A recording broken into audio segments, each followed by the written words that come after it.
towards calm and insight. Some practical hints. By Bhikkhu Kaṭukurunde Ñāṇananda. Narrated by Bhikkhu Candana. Towards Calm and Insight by Bhikkhu Kaṭukurunde Ñāṇananda.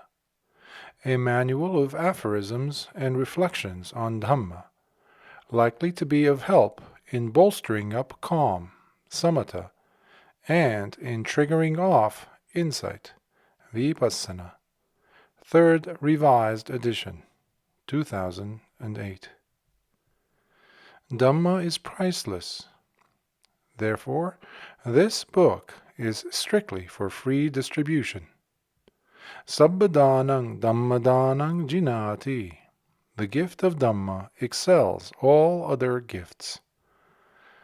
Ajarang jiramānena tappamānena nibbūtiṃ nimmissang paramang santiṃ yoga khemang anuttarang suppiyatera teragata 1.32. With the decaying an undecaying, with the burning a cool, a perfect peace will I create, supremely free from yoke's rule. Preface to First Edition. The coupling of samatha and vipassana in Buddhist meditation reveals the close relationship between calm and clarity. It is only when the ripples of distraction subside that insight can reach the bottom of the pond of consciousness. A meditator, well aware of both these aspects of meditation, might find something of practical use in these pages. The first two sections on metta and sati sampajanya are designed to bolster up the calm a meditator builds up by his samatha practice. The third and last section, which invites him to pause and ponder, provides an opportunity for the triggering off of insight. In most of the aphorisms called from my diary notes, brevity of expression has been preserved for the sake of effect. Where they initially misfire, the reader is requested to exercise some patience. The reflections on Dhamma presented here in essays, similes, and parables could be better understood in the light of my earlier works. I wish to thank Mr. U. Mappa, the Public Trustee of Sri Lanka, Mr. J. Alwys, Secretary to the Ministry of Coconut Industries, and Mr. Samarapala Vitanage, Senior Assistant Secretary, for their efforts to bring out this publication as a gift of Dhamma. Mr. Susiri de Silva, Managing Director, Vishvalekha, who took a personal interest in seeing the book through the press, also deserves my thanks. Signed, Kaṭukurunde Ñāṇananda. Nissaranavanaya, Mitrigala, Sri Lanka, March 24, 1991. Preface to Third Revised Edition. I wish to acknowledge the assistance rendered by Dr. Navaratne Jayasiri in painstakingly going through the entire text with meticulous care and suggesting corrections and improvements for the present revised edition. Mr. Zoimbu Sudesh collaborated by ably resetting the type. Bhikkhu Kaṭukurunde Ñāṇananda, Potkulkala Aranya Pahankanwa Kandagedara Devalegamma, August 4th, 2007. Section 1. How to quell anger and dwell on metta, loving kindness. 1. Remember the wise old saw. Even were bandits savagely to sever you limb from limb with a two-handled saw, he who entertained hate in his heart on that account would not be one who carried out my teaching. Kakachupama Sutta, Majjhima Nikāya, number 21. Uppajjate sache kodho avajja kakachupamang. Brahmadatta Tero, from the Theragata. If anger arises, reflect on the simile of the saw. 2. Bear up like a dumb bell, but with a difference. Sache neresi attanang kangso upahato yatha esa pattosi Nibbānaṃ sarambho tena vijjati. Dandavagga, from the Dhammapada. If you restrain yourself like a broken bronze bell, you have already reached appeasement, Nibbāna, and there will be no cross talk for you. Note: a broken bronze vessel does not give out reverberations or echoes when struck. 2. A protective mantra. Let them abuse me, beat me, kill me. I'll have metta, unconditional metta. Note: repeat this formula non-stop in times of danger to your metta. Metta as in loving kindness. For practical illustration, see Punnovada Sutta from Majjhima Nikāya, number 145. 4. A reliable triumvirate. Khanti metta anuddayada. Forbearance, loving kindness, sympathy. 5. I see no error made which I could not have made myself, given the same amount of delusion. An antiseptic for rash itchings and irritations that may come up while handling the suffering, erring humanity. Contraindications. Discontinue treatment if self-pity sets in. Directions for use: just rub it in. 6. Large-heartedness. The way to deliverance of the heart through metta. Metta ceto vimutti. Accommodation. No problem. Accept them with all their weaknesses. Reception. Cordial. Receive them with the warmth of friendship. Atmosphere. Free. Let them ventilate their grievances. 7. Switch on to metta for a floodlit scene of a gloomy world. Subha paramahang bhikkhave metta ceto vimutting vadami. Monks, I say that deliverance of the heart through loving kindness has beauty as the highest aim. 8. Touch the feeble and the stable with metta. Mettaya passe tasathavarani. Sariputta Sutta, Sutta Nipāta. 9. Veto all hateful impulses on the basis of the 5 ways of quelling malice. Aghata pativinaya. 1. Monks, to whatsoever person malice is arisen, towards him loving kindness, metta, should be developed. 2.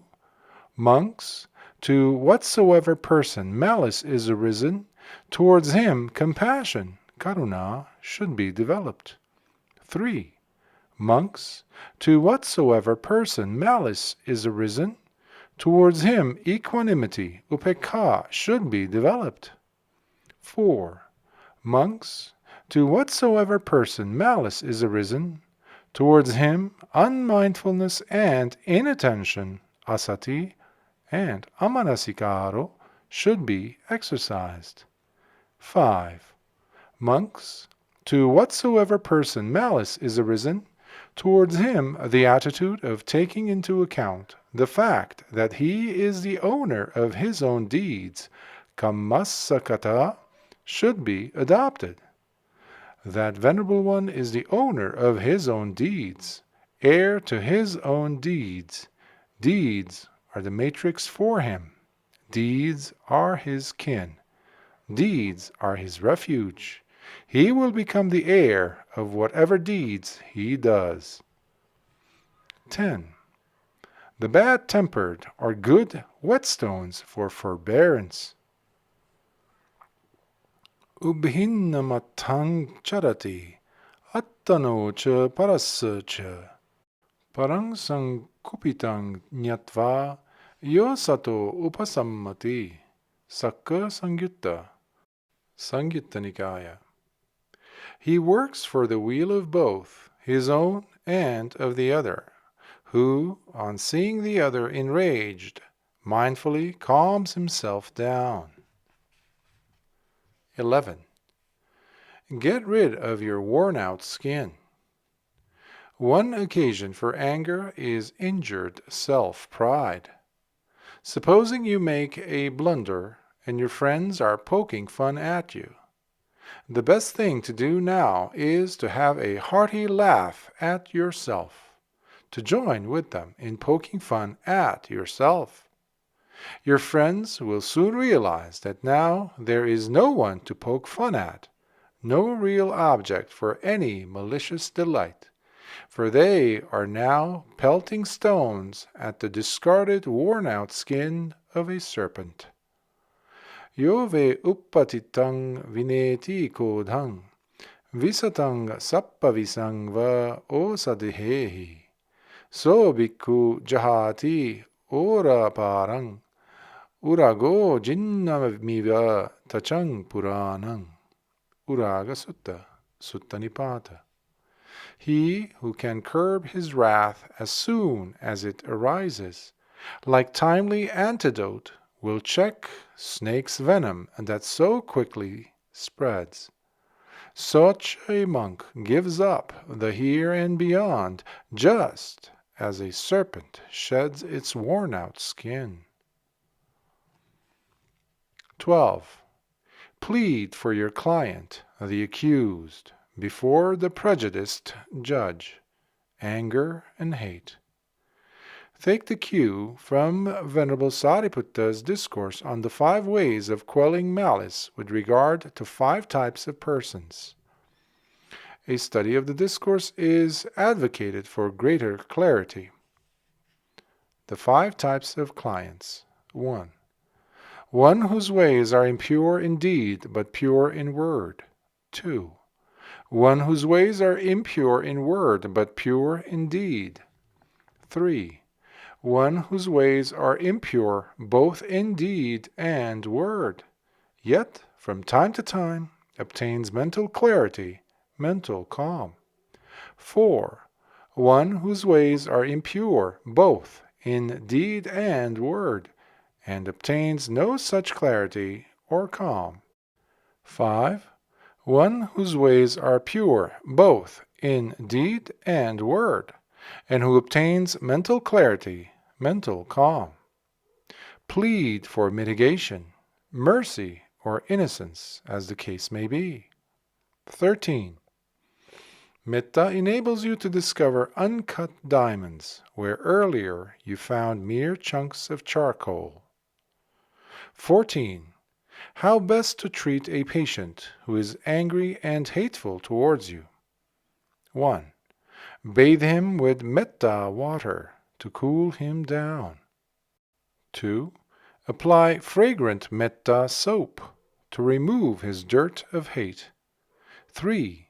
Use the metta towel on him that he may not catch the chill of remorse. 4. Soothe him with metta balm to cure his irritations and old wounds. 15. Build the bund of khanti, forbearance, well above the level of the marshy wasteland of ill will, and turn the river of metta to overflow it in cascades. 16. A word of metta leaves pleasing overtones for others and serene undertones for oneself. Section 2. Aids and incentives to sati sampajanya, mindfulness and full awareness. A recipe for a pudding, the proof of which is in the eating. 1. Sati, appamada, a simple equation, i.e. mindfulness equals heedfulness. 2. Sati is economy. Nothing goes to waste. 3. In sati, there is so much in so little. 4. Attend to points of contact, touch. 5. Listen to the sound, if any, caused by your actions. 6. One thing at a time, and that done well, a good motto for sati sampajanya. 7. Look sharp, a warning. Bowl brimful of oil on your head. Man with uplifted sword behind you. Spill not a drop. 8. Walk on the precipice of the present. Let not passing trains of thought make you dizzy. 9. Watching a movie, unmoved. And what, monks, is that development of concentration which, when cultivated and made much of, conduces to mindfulness and full awareness? Herein, monks, the feelings of a monk are known to him as they arise. They are known to him as they persist. They are known to him as they finally pass away. His perceptions are known to him as they arise. They are known to him as they persist. They are known to him as they finally pass away. His thoughts are known to him as they arise. They are known to him as they persist. They are known to him as they finally pass away. From the Anguttara Nikaya. 10. Determination. 24-hour-long unbroken chain of sati. If any link breaks perchance, weld it promptly. 11. Take regular 3-hourly or 4-hourly checks of your successes and failures, and redetermine sati sampajanya. Good is it, monks, to reflect on one's failures from time to time, to reflect on one's successes from time to time. From the Anguttara Nikaya, Book of the Fours. Remember, failures are the pillars of success. 12. Have a special speed limit within the precincts of your kuti, your hut. Caution, go slow. No hurry or flurry. Slowly, carefully, mindfully. Remember, haste makes waste. 13. Conquer impulsive actions. Pay special attention to the following steps in Satipatthana Sutta. 1. In going towards and in coming back, he is fully aware. Abhikkante patikkante sampajanakari hoti. 2. In looking at and in looking away from, he is fully aware. Alokite vilokite sampajanakari hoti. 3. In bending and in stretching, he is fully aware. Samminjite pasarite sampajanakari hoti. 14. Keep an eye on the stranger in your kuti, i.e. yourself, to avoid accidents. 15. Make a mental note as to how your vehicle, your body, is disposed while it is on the pathways of movements, i.e. idiapata, your postures. In whatever way his body is disposed, so he understands it. Yatha yatha va panasakayo panihito hoti tatha tatha nang pajanati. From the Satipatthana Sutta. 16. Stop at the posture junctions. Idiyapatha Sandhi. Watch out for the green lights. Attend to the intention before taking the turn. Do not telescope postures, for example, from sitting to standing and walking. 17. Walk to a slower rhythm and keep up with mental noting. In Chankamana, pacing up and down. 6 stages to be progressively distinguished, together with their respective preceding intentions, except in the case of stage 5. Thus, 1. Lift the heel. 2. Bend the knee. 3. Send the foot. 4. Drop the heel. 5. Put the sole. 6. Press the foot. For example, version 1 would be lift and put. Version 2 would be lift, send, and put, and so on. 18. Dub yourself a patient and be patient. 19. Whenever you are sweeping, sweep the moments away softly and carefully, leaving no rubbish behind. 20. Enlist the word to marshal sati sampajanya. Its advantages: action is too gross and thought is too subtle, but word stands midway between them. One can be doing many things at the same time with a semblance of awareness.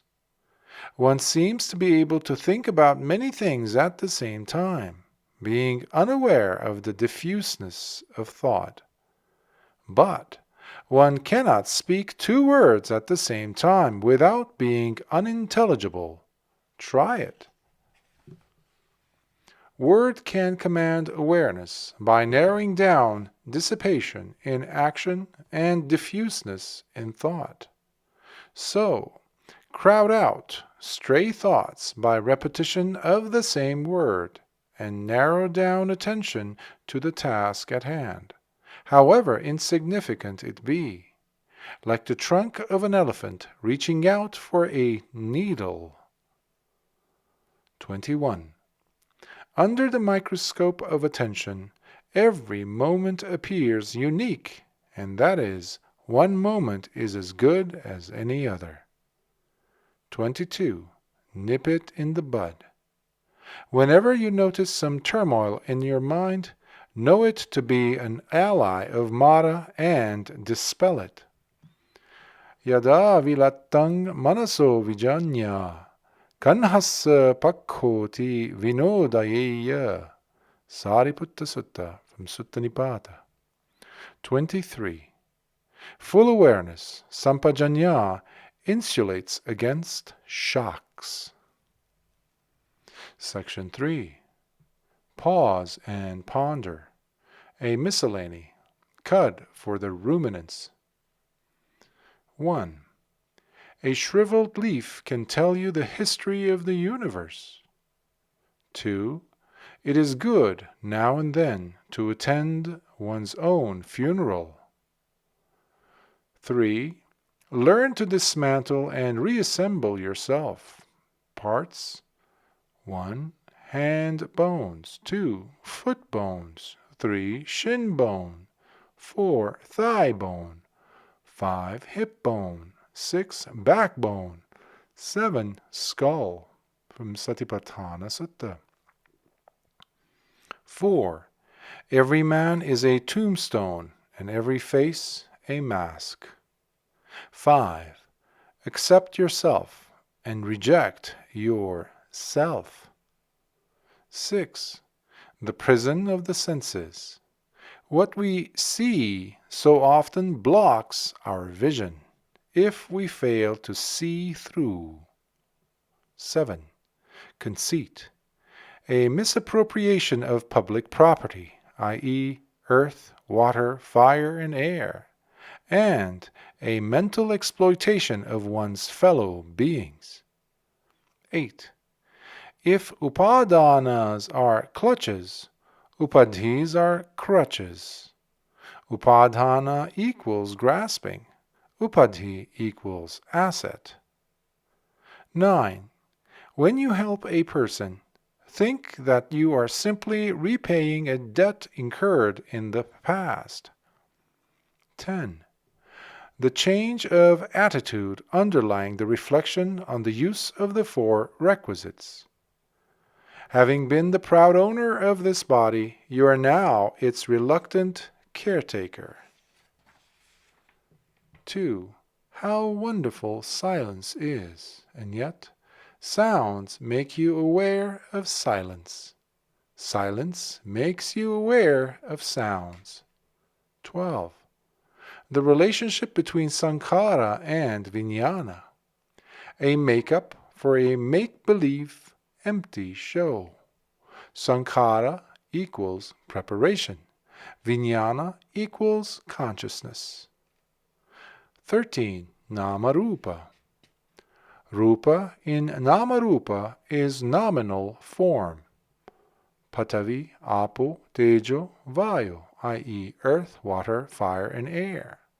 Nama in Namarupa is formal name. Vedana, Sanya, Chetana, Passo, Manasikaro, i.e. feeling, perception, intention, contact, and attention.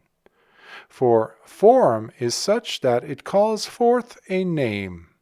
A name is such that it conjures up a form. 14. If you are proud of your brains, just think of your brain matter. See Vijaya Sutta from Sutta Nipāta. 15. The world needs us most when we need ourselves no more. 16. We are worthy of all when we have given up all. 17. When you get the credit for something, remember how much you owe to your parents and teachers. 18. A package deal? What is there to see in a seen? What is there to hear in a heard? What is there to sense in a sensed? What is there to cognize in a cognized? For ditta, seen, sutta, heard, mutta, sensed, viññata, cognized, are simply contexts for self-reference. See Bahya Sutta from the Nibbāna. 19. Face every moment as a challenge to your equanimity. 20. Chattaro Ariya Vohara. The 4 modes of speech of noble ones. 1. Ditte ditthavadita. In a scene, just a scene. 2. Sute sutavadita. In a herd, just a herd. 3. Mute mutavadita. In a sensed, just a sensed. 4. Viññāte viññātavadita. In a cognized, just a cognized. From the Anguttara Nikāya, Book of the Twos. It is as though in the midst of a film show, one throws up the cloak of delusion or ignorance and awakens to reality. After all, this is only a scene. Sunyata, voidness. Awakening to voidness is like becoming aware, in the midst of a film show, that only one scene flashes on the screen at a time, and that it is consciousness which connects them up into a story which, for each individual, is a fraction of his own life story, with individual biases, prejudices, tastes, predilections, prior experiences, etc., thrown in good measure. Furthermore, even that one scene which appears on the screen at a time is something projected from behind, and the screen by itself is blank, void. 22.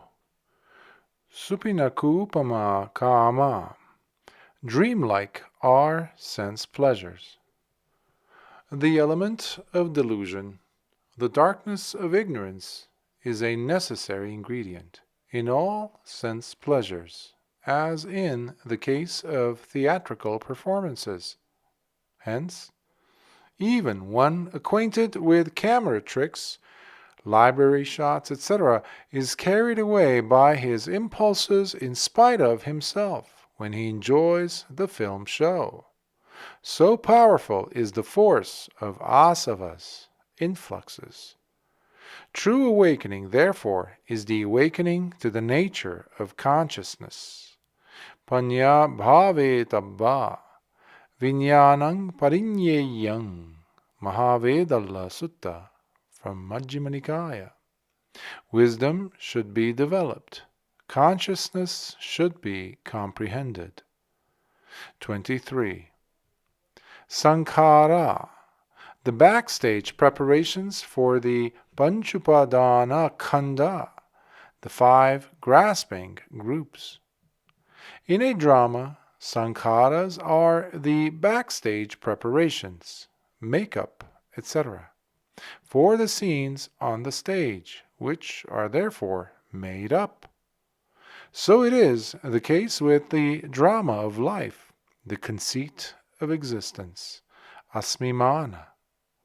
All sankharas which assert self are bhava sankharas.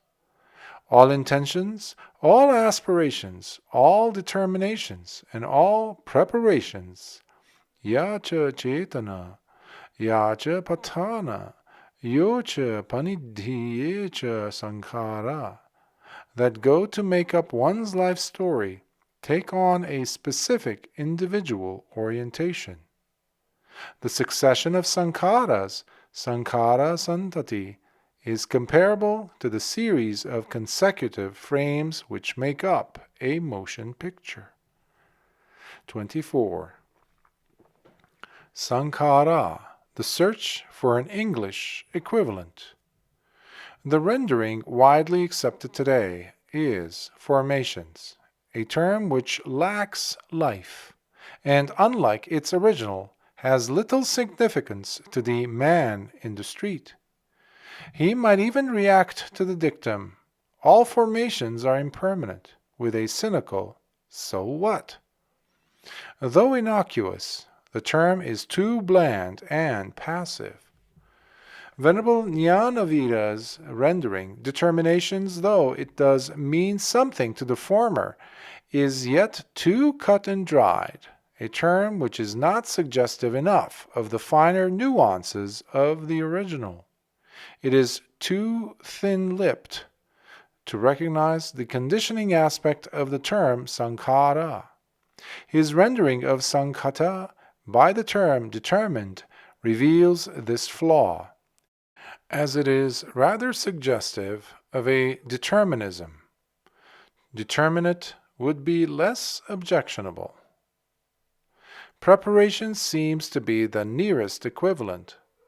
While covering most of the nuances of the original Pali term, it has the added advantage of paving the way to Nibbāna viraga, disenchantment and dispassion or detachment. Life is a series of endless preparations, whether it is for the pauper or for the millionaire. All preparations are impermanent, is a fact which could be recognized even by the man in the street as a stark reality.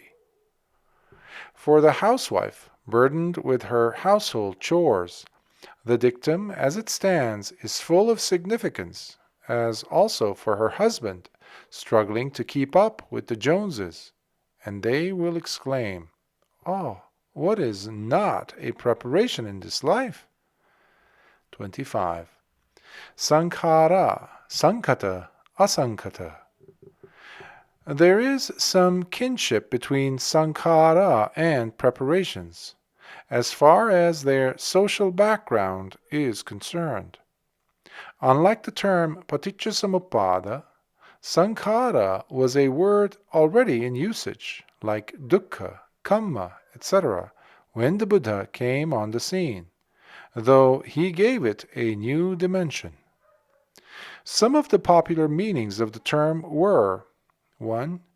Culinary preparations, as in sakuntamam sehi susankhatehi, with well-prepared bird's meat, or sankhatiyo latukikopama sutta from the Majjhima Nikaya, delicacies as special preparations for the table.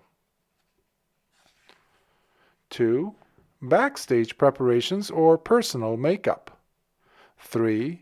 A state of stress, tension, or activity, the momentum.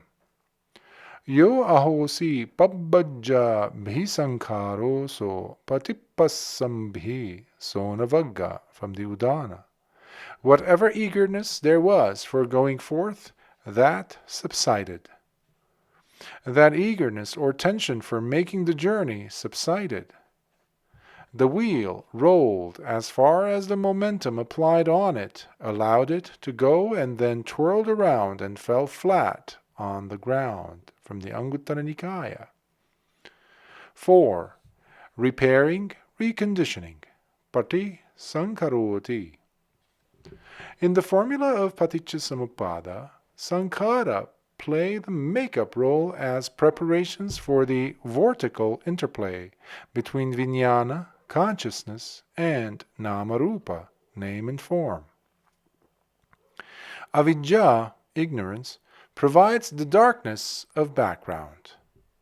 The end product of this interplay is panchupadana khanda, the 5 groups of grasping, which therefore are the prepared sankhata, and each of which is a prepared. Kincha bhikkave sankhare vadetha sankatang abhisankharonti ti bhikkave tasma sankharati vuccanti.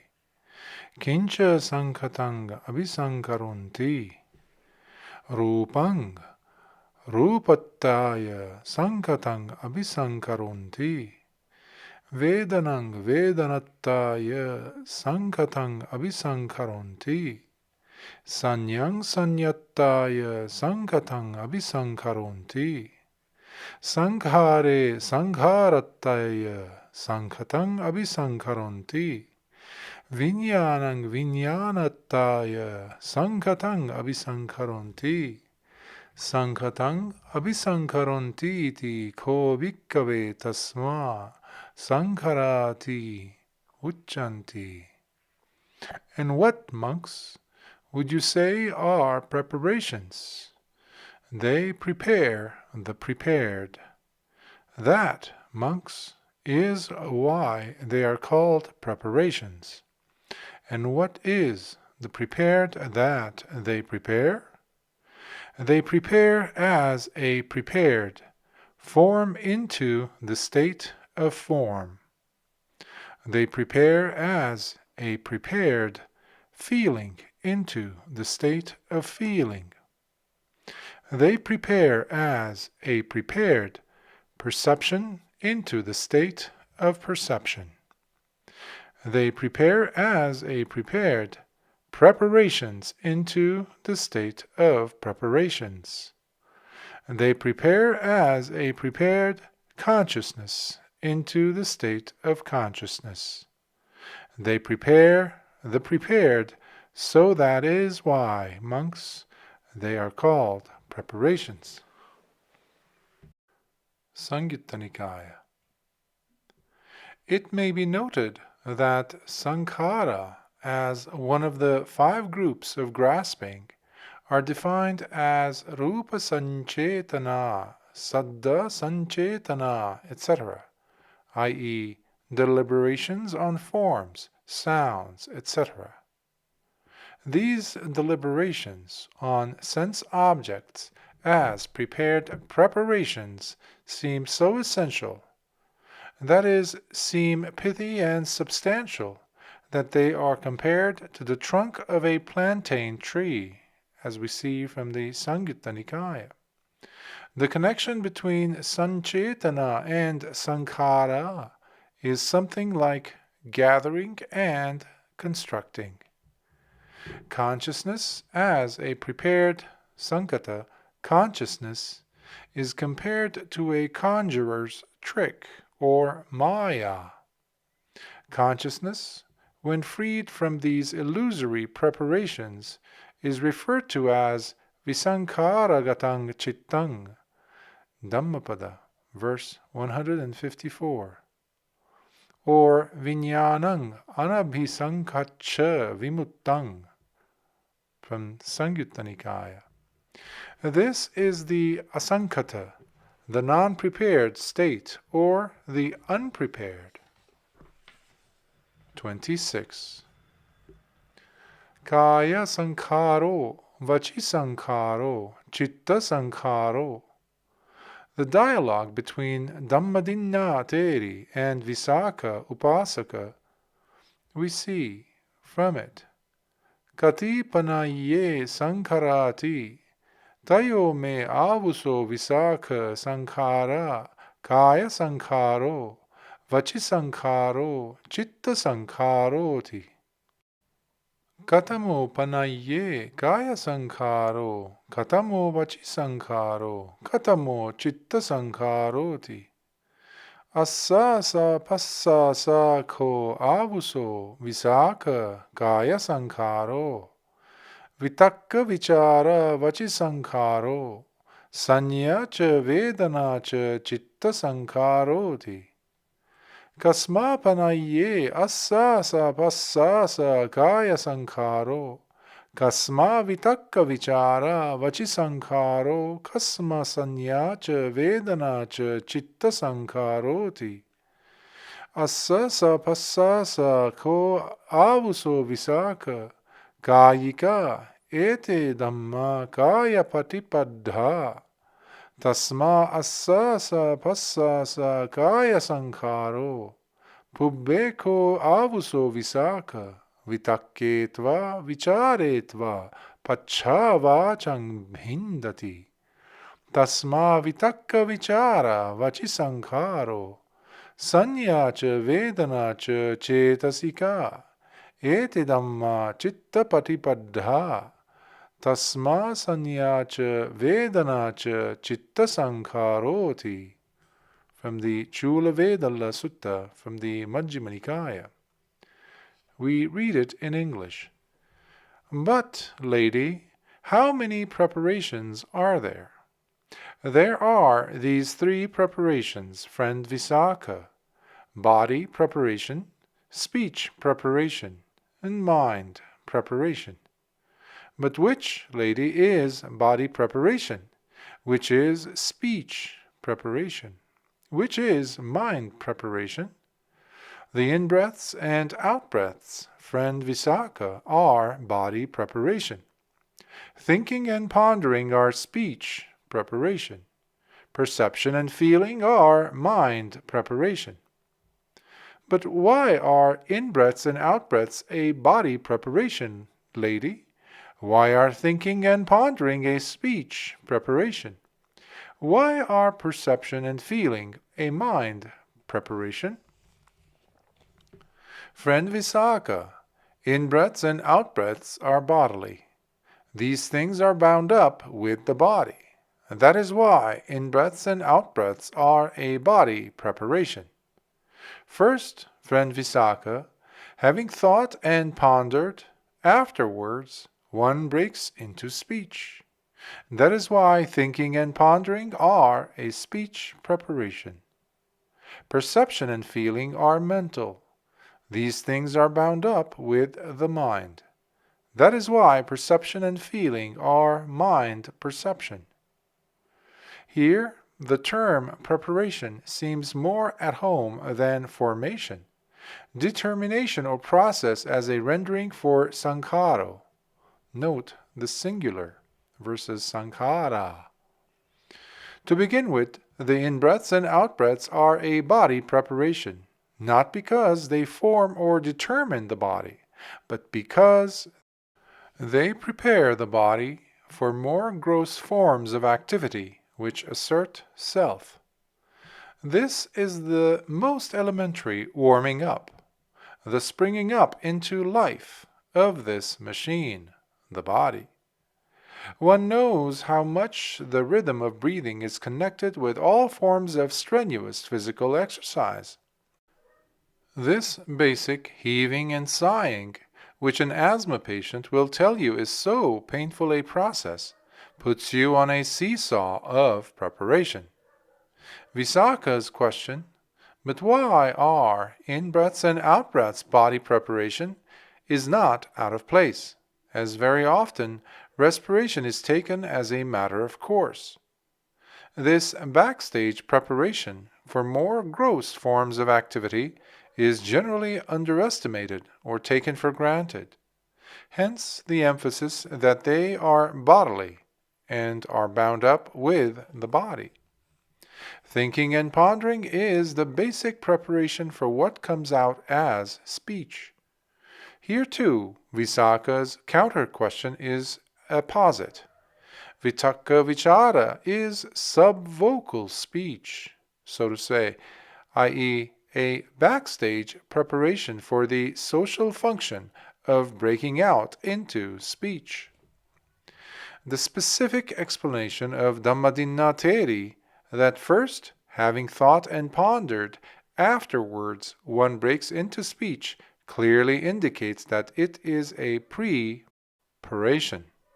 This point has been overlooked by Venerable Ñāṇavīra, who rhetorically poses the question, is thinking and pondering verbal action?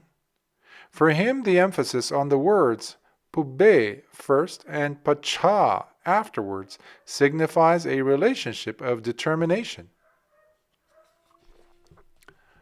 Perception and feeling are likewise an incipient stage in mental activity, or thought activity. With sanya, perception, and vedana, feeling, the thinking apparatus is already buzzing. Sanya strikes the cognitive note, and vedana the affective note, which prepare or pave the way for cetana, intention, the conative. The fact that sanya and vedana are cetasika and citta patipaddha of course needs emphasis, and perhaps re-emphasis too, for Venerable Ñāṇavīra misses this point as well. Visakha's questioning on these subliminal levels of bodily, verbal, and mental preparation is a preamble to his next question regarding the cessation of perception and feeling.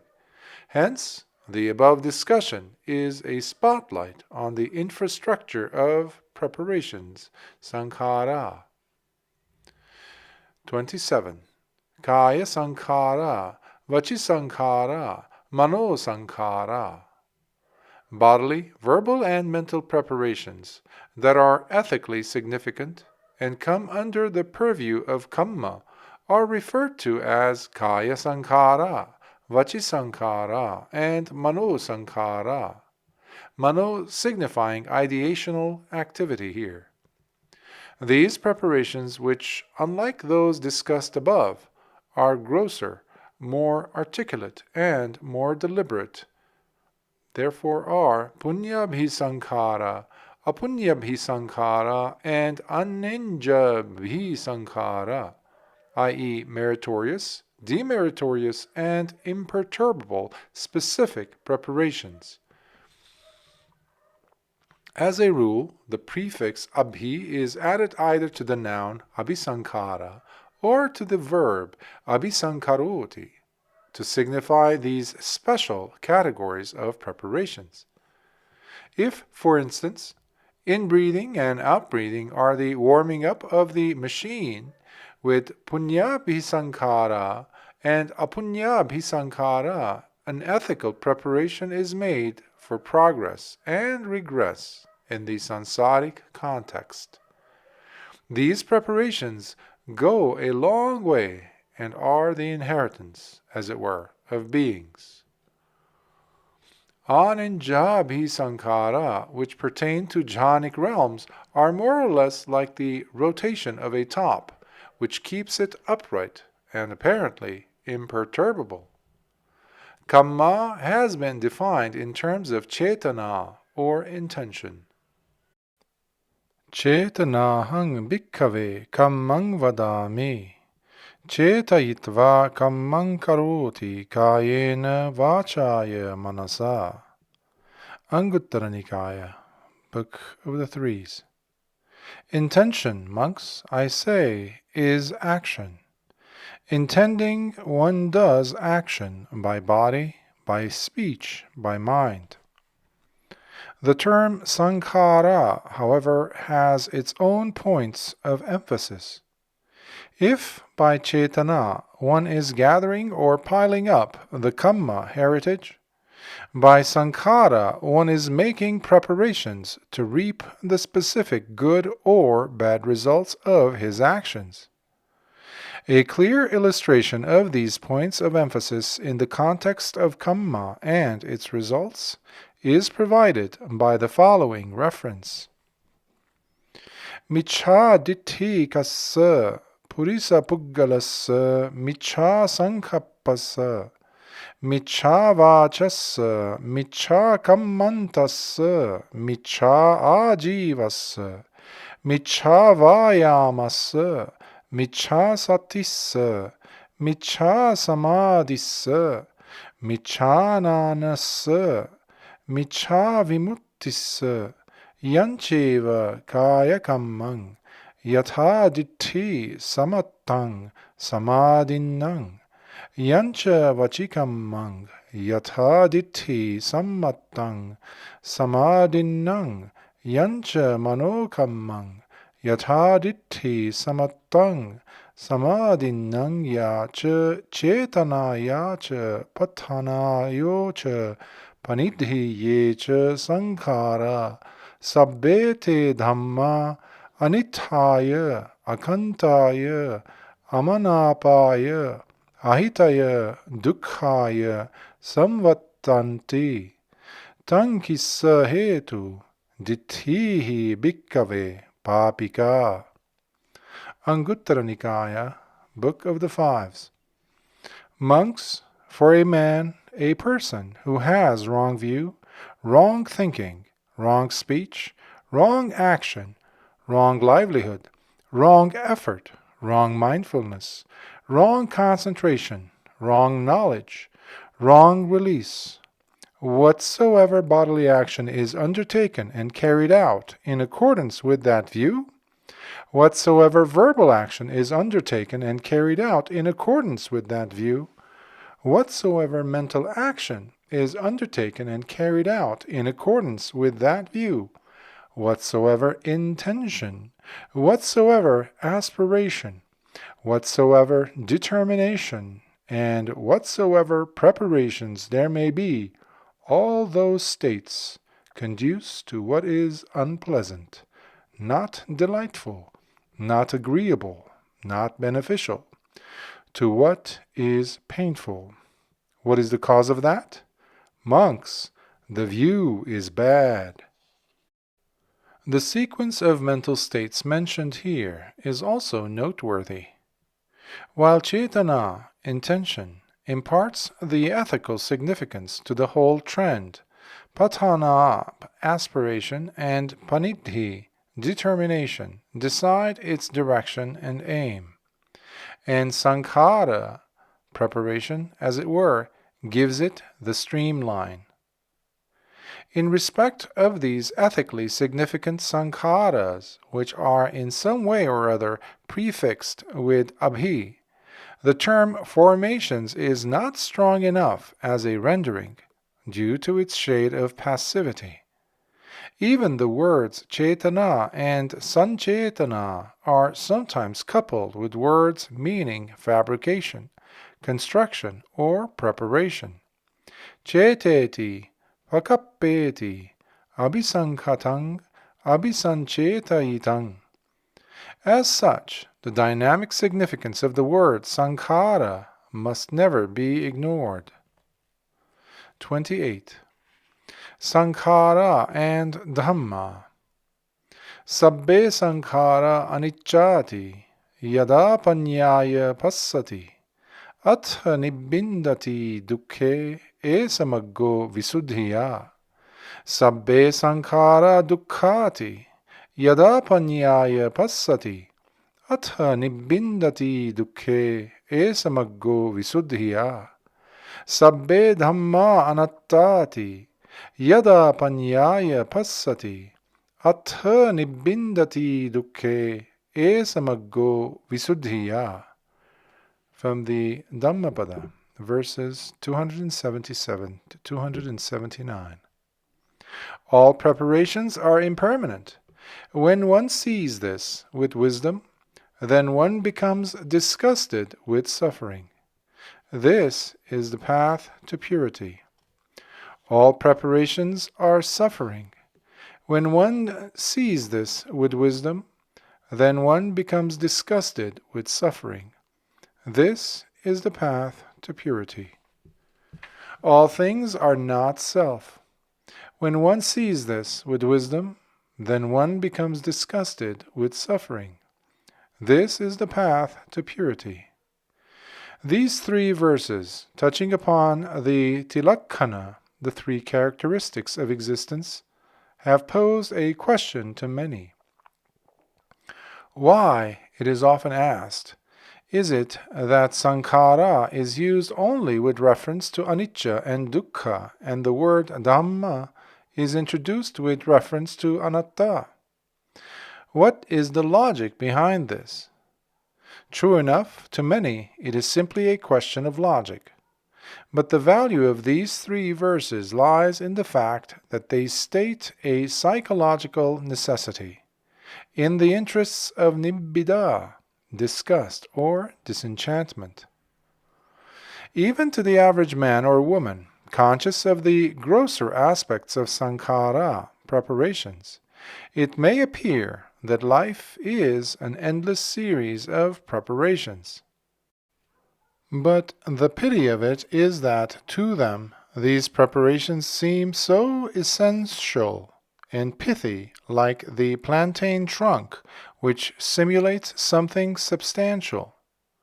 So all the routine make-ups, concoctions, and preparations are recognized as part and parcel of life.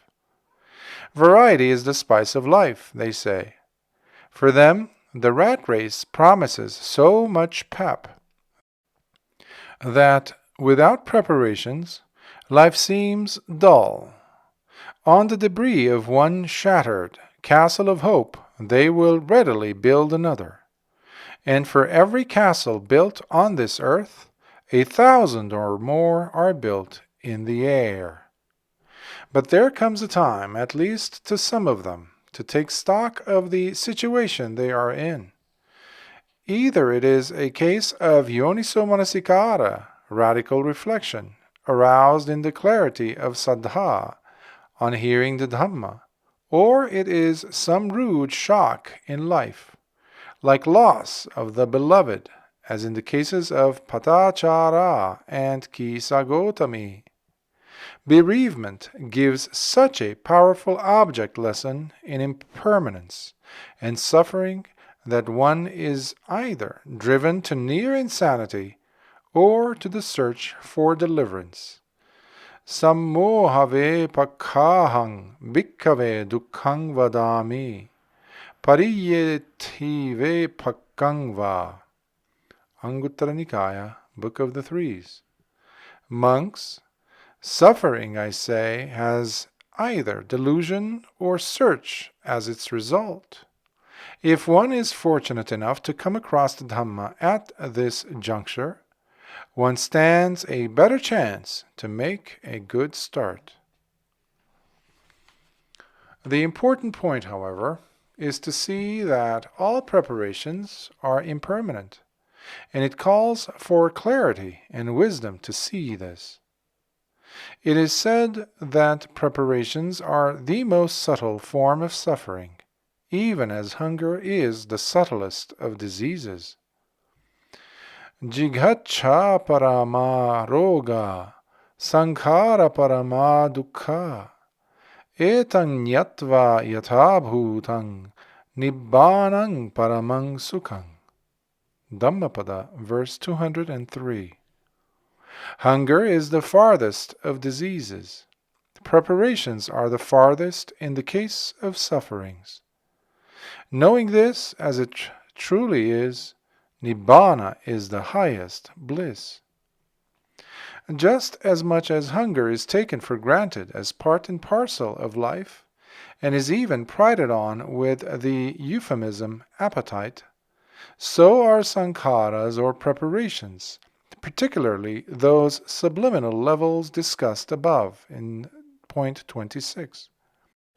If ever the question is raised why the word Dhamma is not introduced into the first or the second verse quoted above, one has only to point out that the range of suffering extends only up to sankhara, as Dhammapada verse 203 specifically states. Note that the word parama, as expressing the upper limit, can mean either highest or worst according to the context. It is as though dukkha, as distress, has coincided with the element of stress in sankhara. Then what is the provocation for looking upon all dhammas as anatta? It may be asked.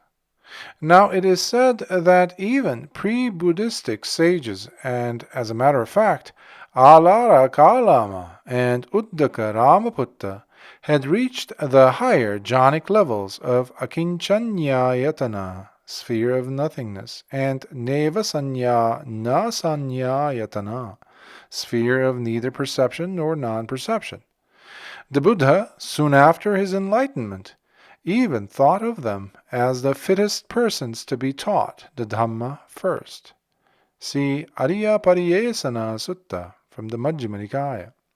Because they had already become acquainted with the sublime levels of sankhara.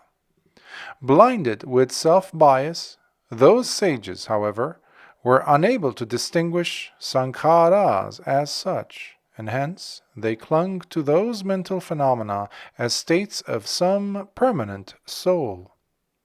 These, therefore, become the wherewithal for fresh preparations. Unless one lets go of these dhammas, there is no escape from sankharas, from preparations, stress, and distress.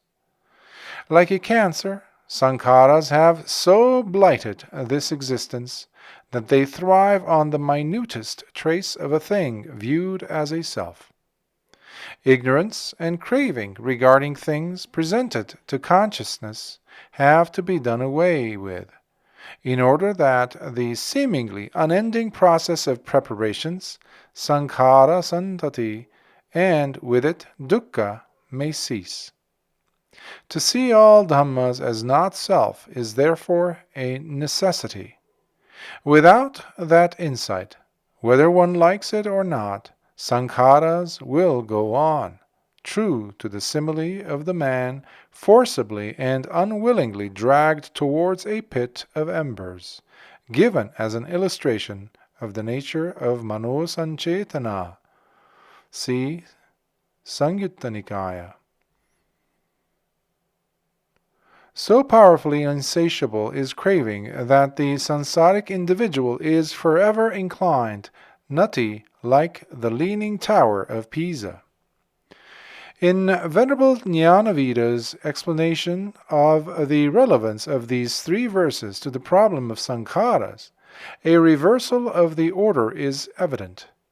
The important word, sankharas, is defined as something upon which something else depends, a determinant or a determination, and the word Dhamma as all things dependent upon other things. With this definition, the seeing of the impermanent and suffering nature of sankharas becomes a maneuver of levering out the notion of self, an indirect method to see dhammas as impermanent. As he puts it, he must first see that this thing is dependent upon or is determined by some other thing, and he must then see that this other thing, this determination or sankhara, is impermanent. When he sees that the other thing, the sankhara on which this thing depends, is impermanent, he sees that this thing too must be impermanent, and he no longer regards it as self. Notes on Dhamma, page 10. The path to purity is not that circuitous. The giving up of Dhammas by seeing them as not self is a question of calming down sankhara, thereby ending all suffering. As the expressions sankharupasama and dukkhupasama suggest. Note that the word upasama is suggestive of something more dynamic than a determinant. The giving up, the letting go, thus becomes a matter of necessity. Hence, instead of resorting to a legerdemain or sleight of hand, the Buddha plainly asks us to face the problem of anatta fairly and squarely, and to assiduously develop anatta sanya, perception of not self, from the very outset, in as comprehensive a manner as possible. Sammaditthi has always to be in the vanguard. Sammaditthi pubbangama hoti mahachattarisaka Sutta from the Majjhima Nikaya, and not unveiled from behind. One of the most effective formulas recommended by the Buddha for constant reflection on the anatta characteristic not only dispenses with the need for a lever, but on the contrary, goes so far as to exhaust the latencies to the conceit of I and mine. It occurs in a number of suttas in the canon. The Mahapunnama Sutta, for instance, introduces it as follows. Katampana bhante janato katang passato imasmincha saviññānake kaye bahidhacha sabbānimittesu ahankara mamankara manannusayo nahontiti. Yankinchi bhikkhu rupang atita na gata pachupannang ajhattang va bahidha va olarikang va sukumang va hinang va panitang va yang dure santike va sabbang rupang netang mama neso hamansmi nameso attati evang mitang yathabhutang sammappanyaya passati.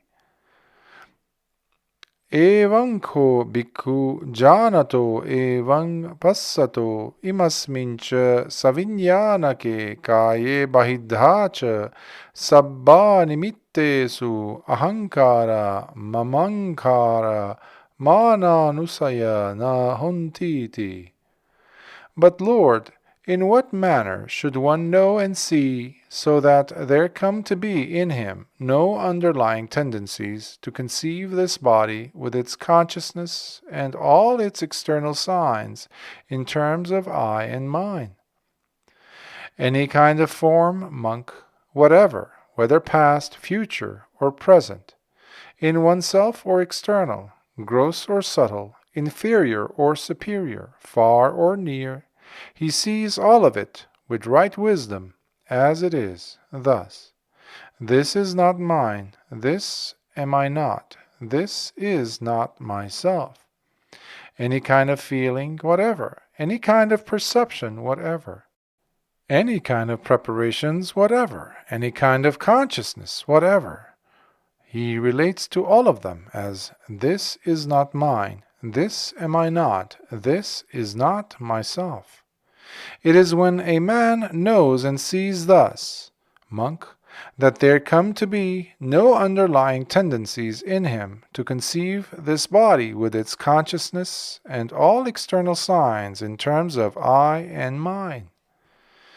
One who effectively wields this formula in combating the notion of self is compared in Anguttara Nikaya, Book of the Twos, to a skilled archer who shoots afar, dure pati, by the flash of lightning, akhanna vedhi, and rends asunder even a huge body, mahato kayasa padaleta.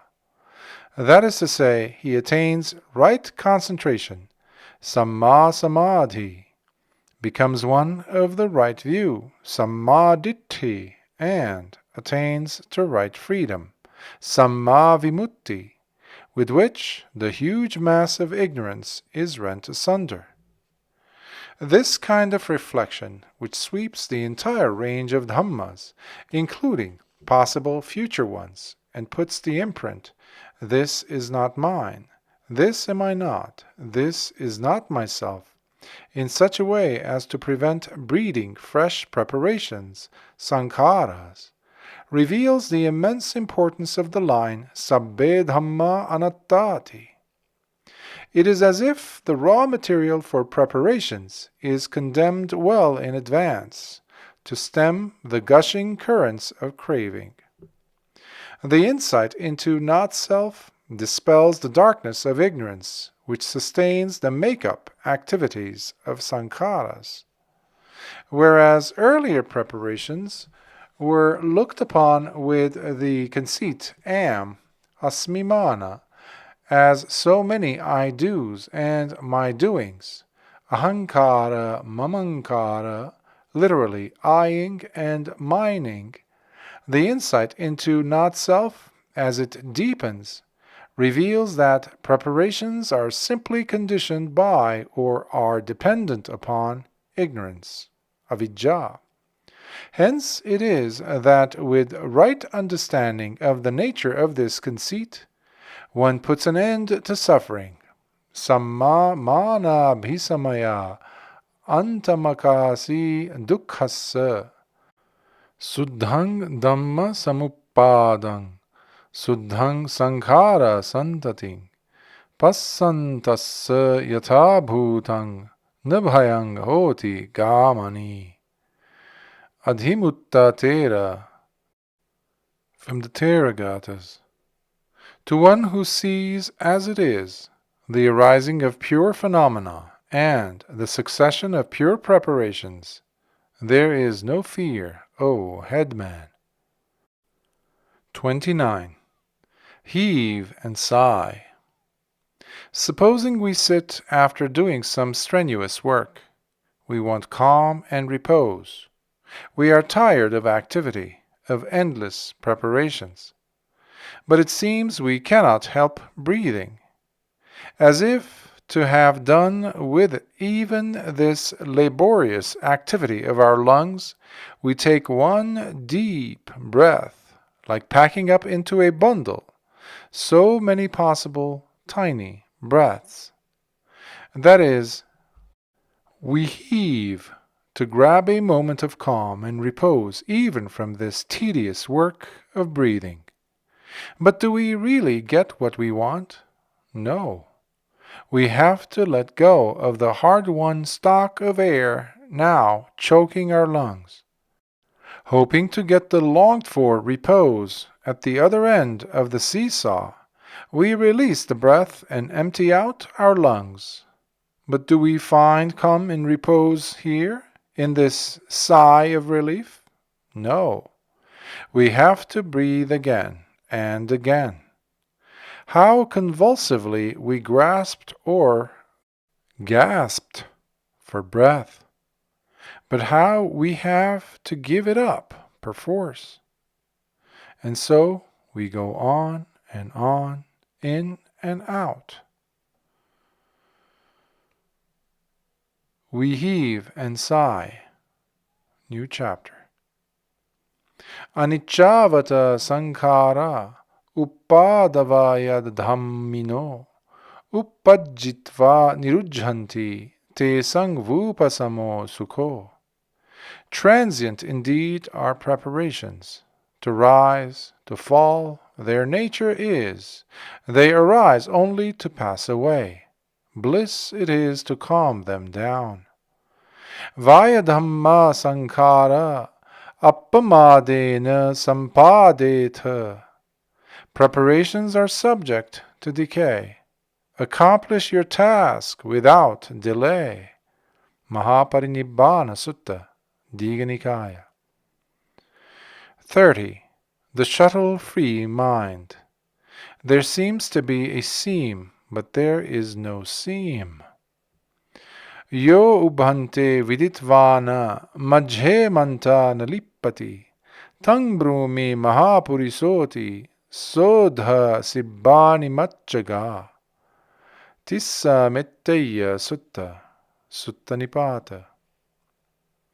He who, having known both ends with wisdom, does not get attached to the middle, him I call a great man.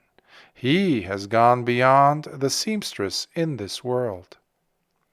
This verse, which was uttered by the Buddha in reply to a question that occurred to the Brahmin ascetic Tissa Metteya, gets an interesting canonical commentary at Anguttara Nikāya, Book of the Threes. It was the topic of discussion in an assembly of monks at Deer Park in Isipatana.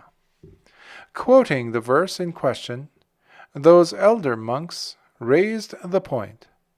What, friends, is one end? What is the second end? What is the middle? And who is the seamstress?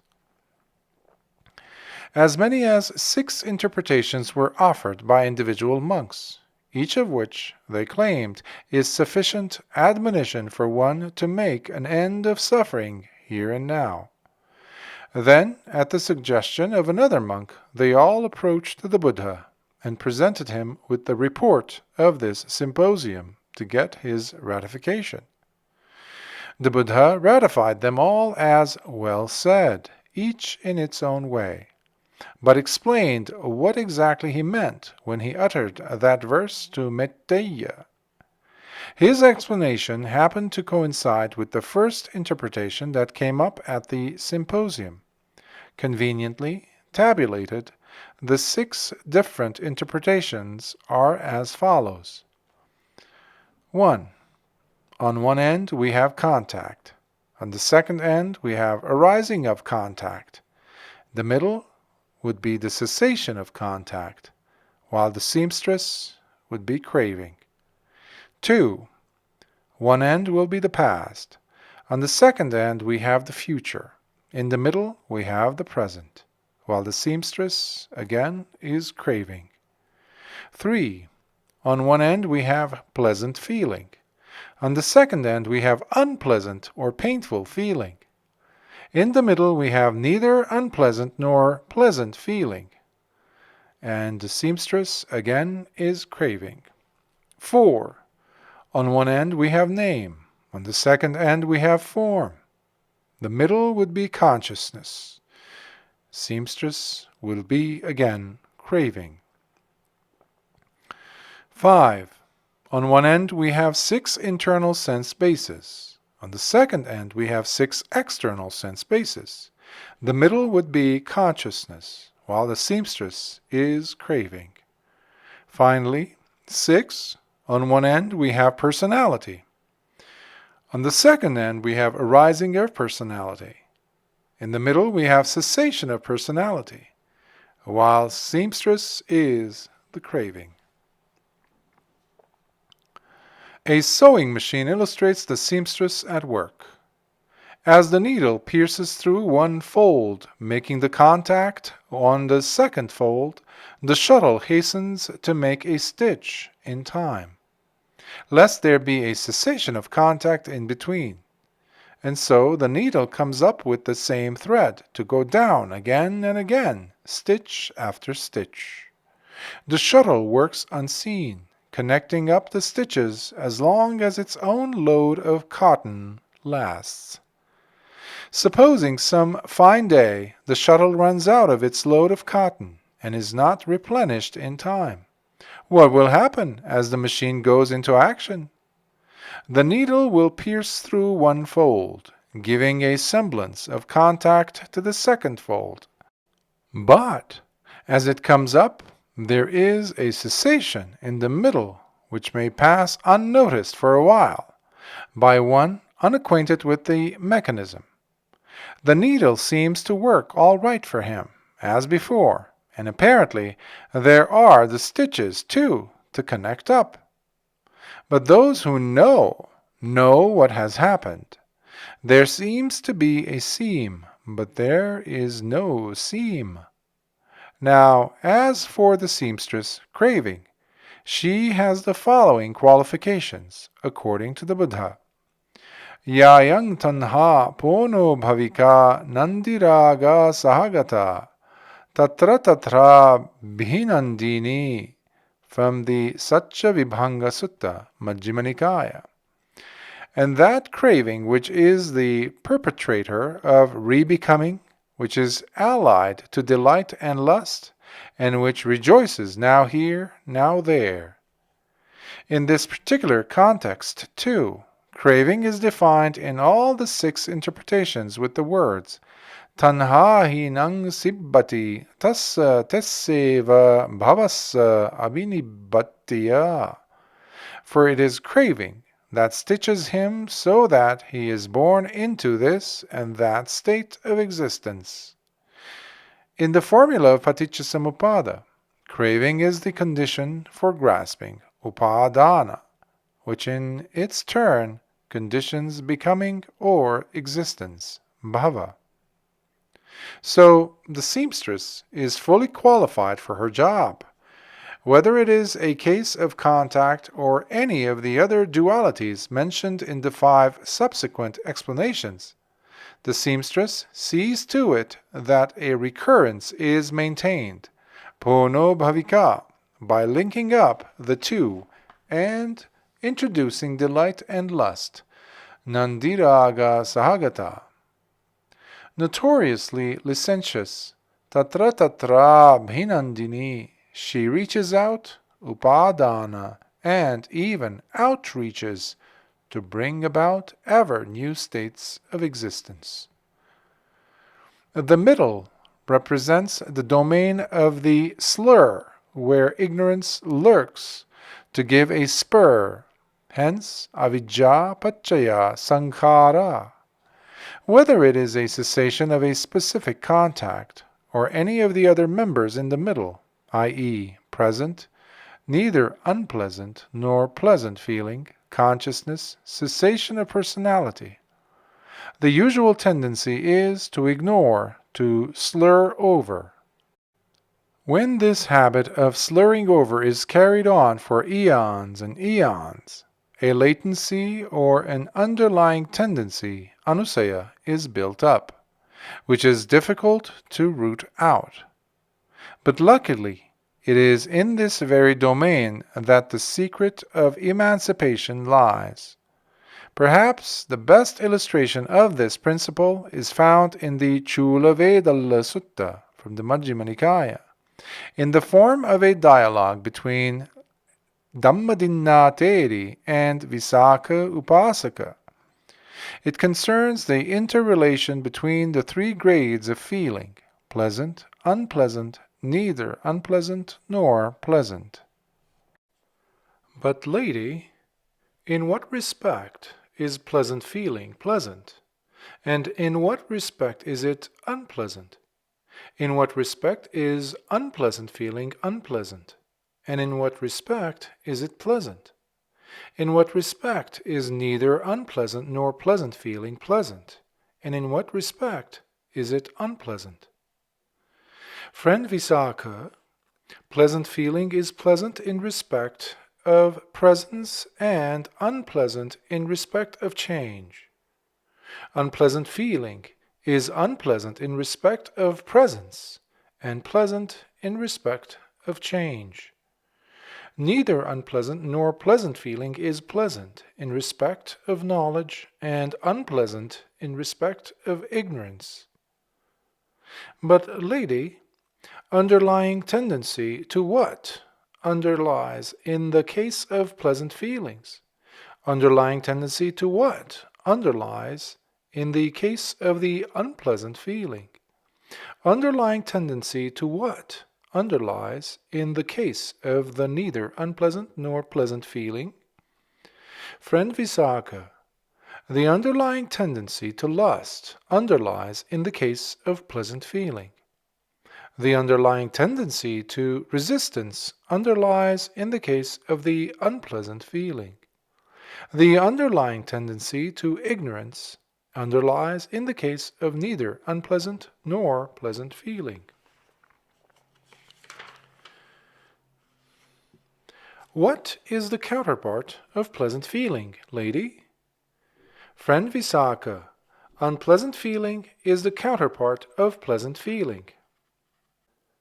What is the counterpart of unpleasant feeling, lady?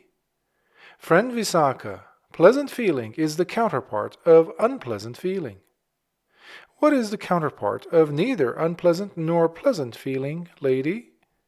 Friend Visakha, ignorance is the counterpart of neither unpleasant nor pleasant feeling. What is the counterpart of ignorance, lady? Friend Visakha, knowledge is the counterpart of ignorance. What is the counterpart of knowledge, lady? Friend Visakha, deliverance is the counterpart of knowledge. What is the counterpart of deliverance, lady? Friend Visakha, Nibbāna is the counterpart of deliverance. What is the counterpart of Nibbāna, lady? Friend Visakha, you have pushed this line of questioning too far. You are not able to grasp the limit of questions. For Friend Visakha, the holy life merges in Nibbāna, leads to Nibbāna, reaches its consummation in Nibbāna. As this dialogue reveals, the neutrality, indifference, and ignorance associated with the middle in the context of feeling are transformed into knowledge, detachment, and deliverance. The second line of the verse, Majhe manta nalippati, with wisdom, does not get attached to the middle, is to the same effect. The middle path runs right through this domain of the slur, S-L-U-R, transcending its limitations. This anguished world swayed by contact, ayang loko santapajato passapareto, from the Udana, Nandavagga, slurs over each specific cessation of contact, which is conditionally arisen. For the worldling, the seesaw alternation is between pain and pleasure. And this makes him too busy to probe into the cessation of contact as such. The fact that it is just at this point that insight unfolds itself is best illustrated by the Nandakovada Sutta from the Majjhima Nikāya. A similar slurring over is found in the case of the second interpretation, where past is one end, future the second end, and present is in the middle. The present is something elusive for the worldling, hankering after the past and yearning for the future. See Bhante K Sutta from the Majjhima Nikāya. But here too it is the task of insight to discern the impermanence of the present phenomena without resort to a self-bias. In the fourth and the fifth interpretations, consciousness occurs in the middle. As its conditionally arisen nature is often overlooked. Its role is taken for granted by the worldling, engrossed in name and form, nama-rupa, and in the six internal and external sense bases, i.e., the six senses and their respective objects. The magical illusion, maya, of consciousness is to be comprehended. In the sixth interpretation, the cessation of personality, sakkaya nirodha, stands in the middle. The worldling who finds himself leashed to a self like a dog to a post does not realize that the ambit of his personality, sakkayo, is confined to just the 5 grasping groups. Nor does he realize that the cause of arising of his personality, sakkaya samudayo, is desire, chanda. Hence, the cessation of personality is for him tantamount to annihilation. That is perhaps why the Brahmins, steeped in eternalism, sasatadidhi, mistook the Buddha for a nihilist, pure and simple, and disparaged him, as we see in the Alaggadupama Sutta from the Majjhima Nikāya. A cessation of personality, sakkaya nirodho, which is not tantamount to annihilation, will appear as a possibility only when one gets an insight into impermanence, suffering, and not self. If then, by any one of the 6 methods outlined above, one dismisses the seamstress, meaning abandons craving, how will his mind function? As some seem to think nowadays, will he be reduced to a vegetable? If all this time his mind had been prepared, sankata, what will be the unprepared mind like? Asankata. The released mind, vimuttang chittang, or influx-free mind, anasavang chittang, is sometimes referred to as the mind gone to the state of non-preparation, visankharagatam chittang, as we see from the Dhammapada, verse 154. In at least one context, it is called consciousness not having been prepared, set free. Vijñānaṃ anabhisankhacha vimuttang, from the Samyutta Nikāya.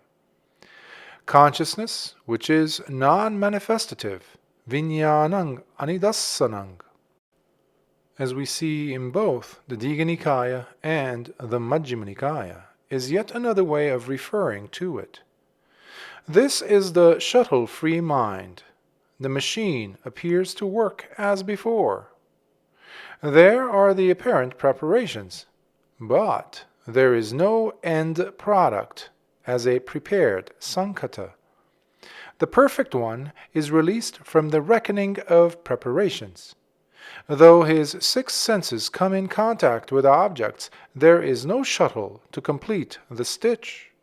In other words, there seems to be a seam, but there is no seam.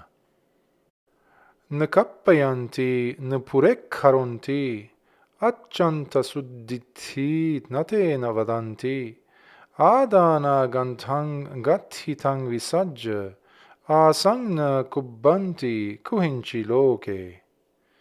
Suddhatthaka Sutta, from the Sutta Nipāta. They fabricate not, they proffer not, nor do they hold on to a highest purity as a view. Letting go of the knotty tangle of grasping, they form no desire anywhere in this world. Name hoti ahosinti bhavissanti nahoti me sankhara vibhavissanti tathaka paridevana. Adhimutta Tera, from the Theragata. It does not occur to me I was, nor does it occur to me I will be. Preparations will perish. What is there to lament? Suddhang Dhamma samuppadang, Suddhang sankhara santating, Passantassa yathabhutang, Nabhayang hoti gamani. From Adhimutta Tera, Theragata. To one who sees as it is the arising of pure phenomena and the succession of pure preparations, there is no fear, O headman. 31. Attend to your ins and outs until the in-lines fade away into outlines. Tinakathasamang lokang yada panyaya passati mamattang so asangvindang nathime cha sochati. Adhimutta Tera, Theragata.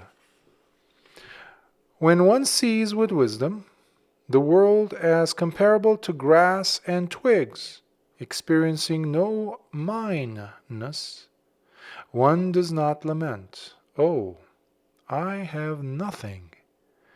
Kada nu katecha tine latacha, kandhe mehang amite cha dhamme, ajhattikane cha bahirani cha, samang tuleyang tadidang kadame.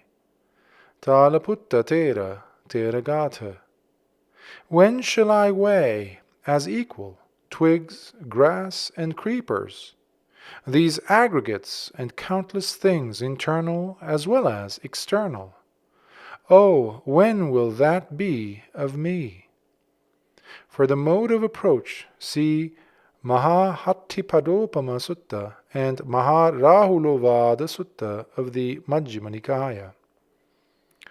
32. 1. Dancing on a frying pan. As one of the 4 vipallasas, perversions, anicce niccasanya, perception of permanence in the impermanent, is to be systematically counteracted with aniccasanya, perception of impermanence.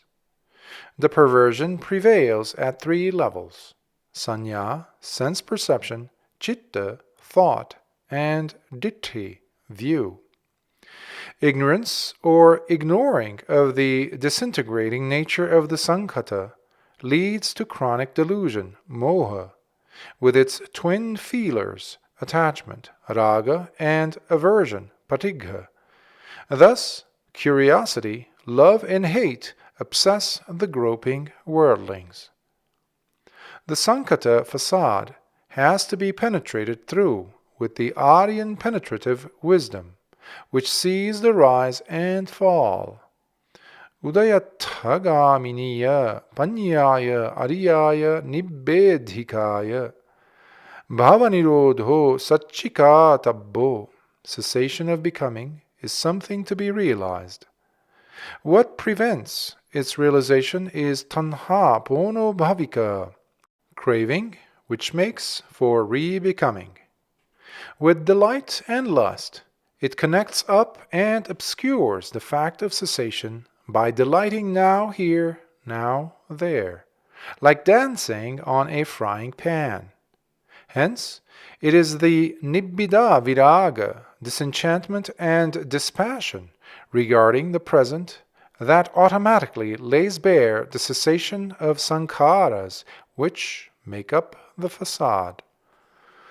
Rupankho ananda aniccang sankhatang paticca samuppannang kaya dhammang vaya dhammang viraga dhammang nirodha dhammang tassa nirodhoti vucchati vedana sanya sankhara vinyananko ananda aniccang. From the Samyutta Nikāya. Form ananda is impermanent, prepared, dependently arisen, of a nature to waste away, pass away, fade away, and cease. By such ceasing is there said to be cessation. The same with feeling, perception, preparations, and consciousness. Ananda is impermanent. 2. Take a peep into your private museum, where the relics of yesterday's treasured possessions and status symbols lie. 33. Phantasmagoria. Yesterday equals last night's dream. Tomorrow equals tonight's dream. Today equals a daydream. 34. Old age, a caricature of youth. 35. Bail out, no SOS. Sincha bhikkhu imang navang, sittate lahumissati, hitva ragancha dosancha, tato Nibbāna mehisi. From the Dhammapada, verse 369. Bail out this ship, O monk. Emptied, it will sail lightly for you. Giving up lust and hate, you will then arrive at Nibbāna. 2. From El Dorado, a parable. A steamer is returning from El Dorado with a heavy cargo of gold nuggets in its hold. Adorning its cabin is a vast array of exquisite wood carvings worth a fortune. Still in mid-ocean, it runs out of coal. Not a breath of wind to unfurl the sails. When every available piece of wood had become firewood, the wood carvings too follow suit to go up in smoke. The ship is now moving, and the sailors heave a sigh of relief. But then comes a titanic disaster. Just when land hove in sight, the ship runs on rocks. Water seeps in fast. No way to seal the damaged keel. Only the fate of the sailors looks sealed. SOS! Save our souls! They signal in vain. Save our golden souls! Bail out! Dump the gold into the sea! Someone suggests. What? Dump all this precious gold into the sea? The others retort. We would rather die. Water gushes in, now or never. As a last resort, they agree to let go of the gold. And so the precious gold safely reached the bottom of the sea, and the sailors, eventually, the safety of dry land. Where were the sailors born? Where will they die? Where was that gold born? Where will it die? Where were the carvings born? Where will they die? Where were the cravings born? There they all die. 36. If everything happens the way we want, then this is not samsara. 37. When things look too rosy, there is a danger of a red coming in. 38. Make an appointment with disappointment. Then you will never meet with it. 39. When past and future crowd out the passage of the present, thoughts cannot move in single file. 40. Sankharas are life situations measured out in thought. 41. See the four elements in the melting pot. 42. Your biography is being filmed for you even before it is written. 43. When one fully understands that one is acting, one is no longer acting. 44. When one becomes fully aware that one is reacting, one is no longer reacting. 45. Life looks such a formidable sum we are set to work out for ourselves, with all its numerous additions and subtractions, divisions and multiplications, until we come to the last step. Multiply by naught. Sunyato lokang avekkhasu mogaraja sadasato attanudithing uhacha evam machutaro siya evam lokang avekkantang machuraja napassati. From the Sutta Nipāta, verse 1119. Look upon the world as void, mogaraja, and mindful ever, uproot the lingering view of self. Thus will you cross the realm of death, for the king of death sees him not, who thus looks upon the world as void. 46. 1. The elusive gem. A Moral from Ummagga Jataka. King Vedeha was informed that there is a gem in the pond by the city gate. He consulted one of his advisers, Senaka, as to the means of getting it. As suggested by the latter, the pond was emptied of its water, and when they failed to find the gem, Senaka got the men to take even the mud out. Still, the gem could not be found. But once the pond got filled up again, the elusive gem was visible there. Then the king sought the help of his youngest adviser, Bodhisatta Mahosadha, who agreed to solve the problem. He came to the pond and had a look, and understood that the gem is not in the pond, but on the palm tree by the bank. He got one of the men to immerse a bowl into the water, and showed that the gem is visible there too. "Where then is the gem?" asked the king. "It is in the crow's nest on the palm tree," said Mahosadha. "Send someone up and get it down." And so it was got down and given to the king. It was only the reflection that they had sighted in the pond. They had failed to reflect wisely on the reflection.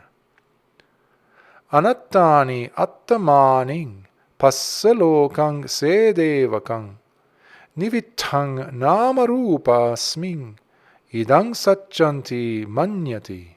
From the Sutta Nibbāna, verse 756, Dvayatānupassana Sutta.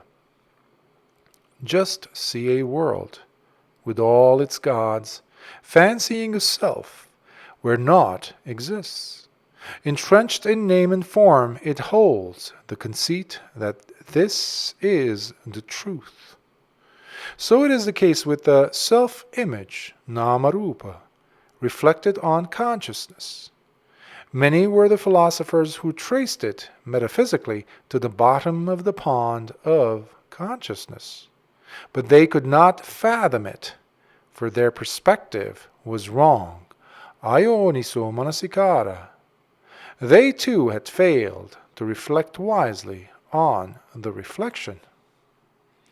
Those who craved for the gem ignored the nest as external, because the precious gem shined so internal, though both were external, as a matter of fact. Only the Bodhisatta adjusted his perspective so as to see the gem and the nest as they are, i.e., mere reflections of the external. Likewise, only the Buddha of all religious teachers adjusted his perspective in such a way as not to get entangled in the reflection, namarupa. As he put it, tadapi passa paccaya. That too is due to contact. From the Brahmajala Sutta, Digha Nikāya. With his keen insight, which was not blocked by any precious object, anarammanam, he discovered that the pond of consciousness has the same crystal clear, lucid, limpid nature it always had for the keen-sighted. 2.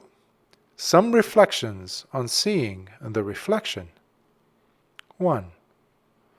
Panya bhave tabba viññānaṃ pariññeyaṃ. From the Mahavedalla Sutta, Majjhima Nikāya. Wisdom should be developed. Consciousness should be comprehended.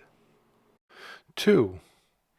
Viññānaṃ anidassanam anantaṃ sabbatopabhaṃ etha apocha patavi tejo vayo na gadhati etha dhigancha rassancha anungthulang subhasubhaṃ etha namancha rupancha asesang uparujjati viññānassa nirodhena ethetang uparujjati.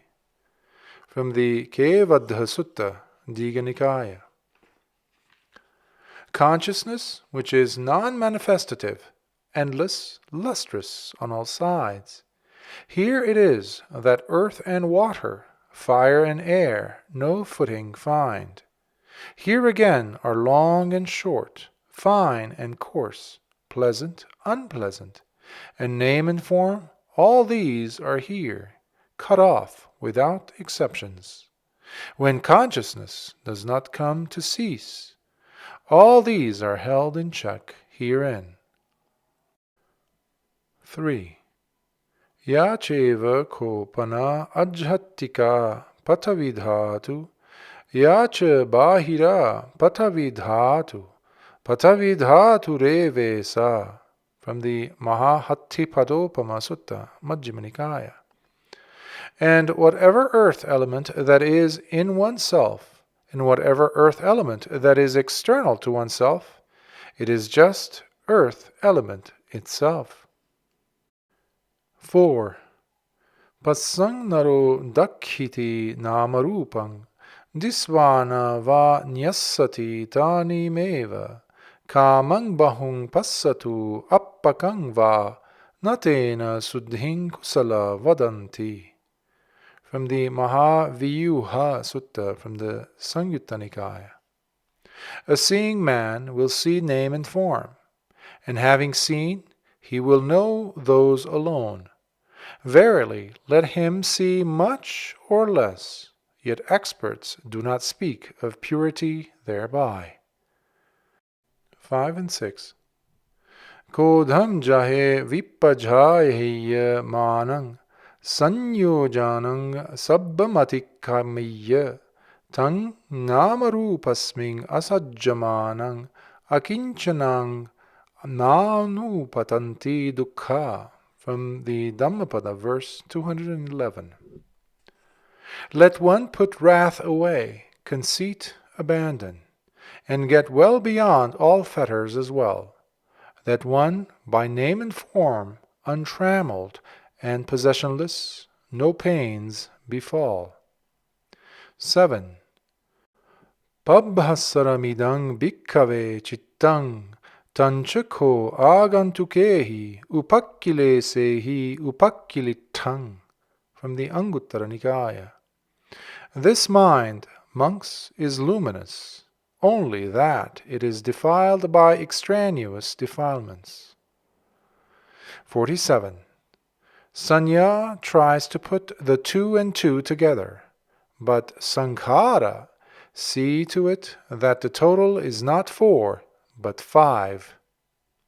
48. Phassa is the apex of the Sankata triangle. 49. Sankata, the element of artificiality in the word, suggests simulation, pretension, and verisimilitude, as illustrated by the 5 canonical similes: mass of foam, which is for form, water bubble for feeling, mirage for perception, plantain tree for preparations, and magical illusion for consciousness. 50.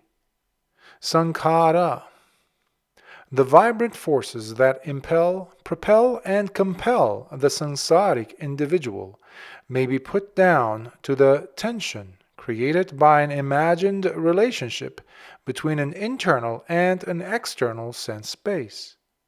It is like a rope strung up between 2 pegs. Hence, salayatana nirodha, cessation of the 6 sense spaces, brings about sabba sankhara samatha, stilling of all preparations. When the eye ceases, forms fade away.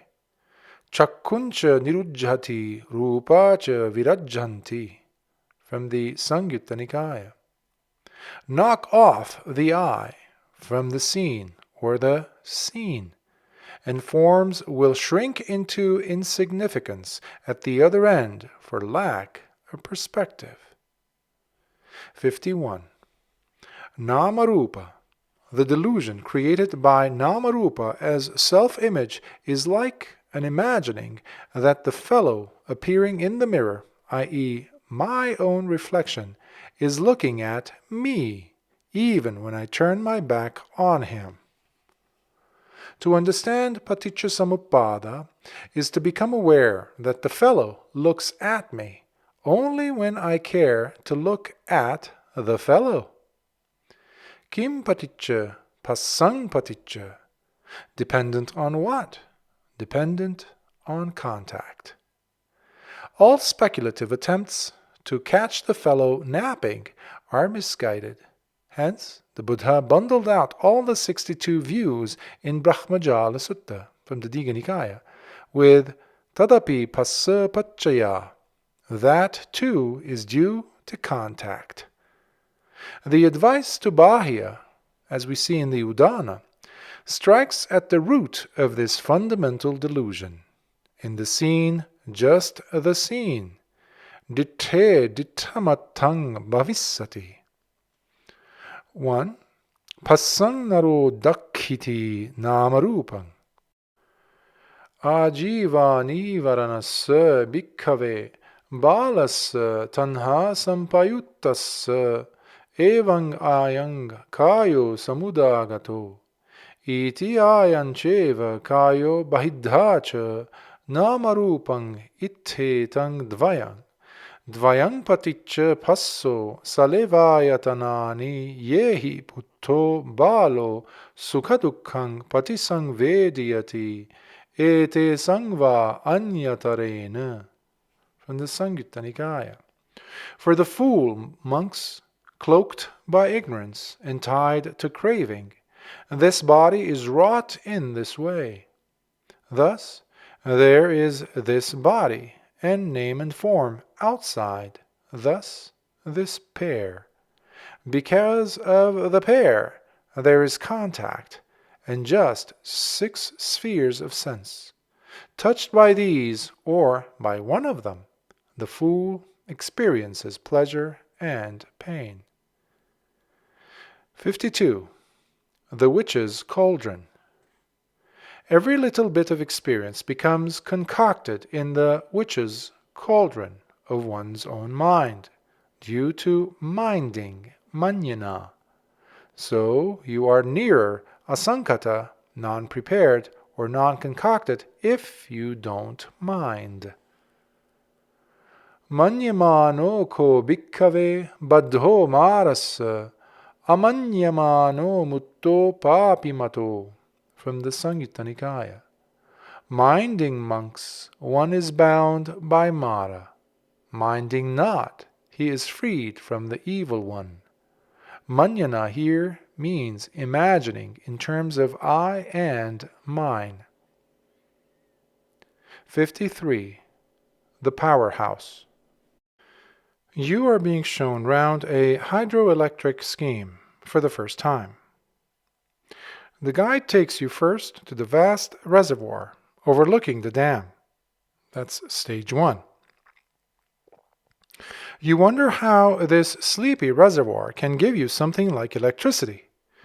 But the guide explains to you that these calm and placid waters are channeled almost unseen into a tunnel through the hills at some point in the reservoir, which is stage 2. Then you are taken further down and shown the 4 big pipelines which run towards the powerhouse at the other end of the tunnel, which is stage 3. You can also see now that last small pipeline which conveys all that vast stock of water into the powerhouse, which is stage 4. Lastly, you are taken into the powerhouse itself, where you can see how that gushing current of water turns the huge turbine at a terrific speed to give you electricity, which is stage 5. These 5 stages of the scheme are somewhat comparable to the 5 groups of grasping as Sankata Sankhara, or prepared preparations, i.e., the pent-up vibrant forces that impel, propel, and compel. Thus we have stage 1, which is the grasping group of form, Namarupa. Stage 2, we have the grasping group of feeling, Vedana. Stage 3, we have the grasping group of perception, Sanya. Stage 4, we have the grasping group of preparations, Sankhara. Stage 5, we have the grasping group of consciousness, Vijnana. 54. Watch the scenes on the eye screen and listen to the beat of the eardrum. 55. Many a battle is fought and won at the weakest point in your fortress. 56. Breathe as if every breath were our last. Then you will never be breathless.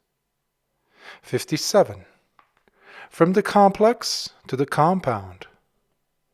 The resolution of the perception of the compact, ghana sanya, by developing the perception of the heap, rasi sanya, is a step in the passage from the complex to the compound. Every slight shift of focus is understood as a separate instance of perception, however minute. 58. The elementary. This and that equals patavi, apo, tejo, vayo, which are earth, water, fire, and air. So and so, which are patavi, apo, tejo, vayo, akasa, vijnana. Earth, water, fire, air, space, and consciousness. 59. Sankhara. Ever new, but never lasting. In this drama of life, you can never ask for a repeat performance. When once a scene is gone, it is gone. Gone, gone forever. Yavanchidang bhikkhave alameva sabba sankharesu nibbinditung alang virajjitung alang vimucchitung. From the Anguttara Nikaya. So much so, monks, it is enough to get disgusted of all preparations, enough to get detached, enough to get released from them. 60. Sankhare parato disva hetu jate palokine. Having seen the preparations as alien, causally arisen and brittle, sakulateri, from terigata. Life expands itself through sankhara, a preoccupation with short-lived identifications, dhammayata, courting after images. 61. Sankhara. No preparation is final and complete. Anicca bhikkhave sankhara, adhuva bhikkhave sankhara, anassasika bhikkhave sankhara. Impermanent monks are preparations. Unstable monks are preparations. Unsatisfying monks are preparations. From the Anguttara Nikaya. 62. Let go-ism. To see sankharas as circumstantial, not as substantial. 63. Non-identification. Atammayata. To be like a brick in any wall. 64. A striptease for nibbida viraga, disenchantment, dispassion. Undress up to the skeleton. Stages: 1. Head hairs. 2. Body hairs. 3. Nails. 4. Teeth. 5. Skin. 6. Flesh. 7. Sinews. 65. How to be measureless. Strike off the bottom and be free from reckoning. Yankho bhikkhu anuseti, tang anumiyati, yang anumiyati, tena sankhang gacchati. That which lies latent, monks, by that is one measured, and that by which one is measured, by that is one reckoned. 66. Twang. The world is in a whirl, but the winding comes only with upadana, grasping. Suppose two persons are trying to wind up some strands into a long, long rope. and some mischief maker is keeping a tight hold at the middle, unseen by them. Somehow, the winding itself, queer enough, has started in the same direction from both ends. But to all appearance, a rope is being steadily made up owing to the tight hold at the middle. The two at either end are ignorant of the fact that their winding is at the same time an unwinding. The rope, however, gets more and more tensed, taut, and vibrant. Twang. The mischief maker suddenly lets go of his hold at the middle. Now, where is the rope? Was there a rope in truth and fact? Find the answer in the following quotes. Muncha pure muncha pacchato, majhe muncha bhavassa paragu, sabbattha vimuttamanaso, napuna jati jarang upehisi. Let go what has gone before. Let go that which comes after. Let go of the hold at the middle as well, and get well beyond all existence. Thus, with mind released in every way, thou comest never more to birth and decay. Dhammapada, verse 348. Yassapure cha pachacha, majhe cha natti kinchanang, akinchanang nanadanang, tamahang brumi brahmanang. Who has naught before or behind him, and naught in the middle to call his own, who owns naught and to naught will cling, him do I call a Brahmin. From the Dhammapada, verse 421. 67. One or two. Existence involves a duality which has to be transcended. The problem cannot be solved by grasping it as one, because by the very grasping it becomes two. The moment you grasp the rope that is being whirled round with only a semblance of winding, it becomes a real rope with two ends. The result is stress and tension, dukkha. Upadana paccaya bhavo, dependent on grasping existence. The winding is a deviation caused by ignorance. All this is not such. Sabbang vitatthangidang, Uraga Sutta, from the Sutta Nibbāna. The whirl of the world is the norm, tathata, suchness, where every winding is, at the same time, an unwinding. Yang kinchi samudaya dhammang sabbang tang nirodha dhammang. Whatever is of a nature to arise, all that is of a nature to cease. Let go, and you return to suchness. This is the end of all stress and tension, dukkha. 68. Anapanasati. The long and the short of it. When one is able to be mindful of the entire process of inbreathing and outbreathing, thus, more details of the phenomena of breathing will become apparent.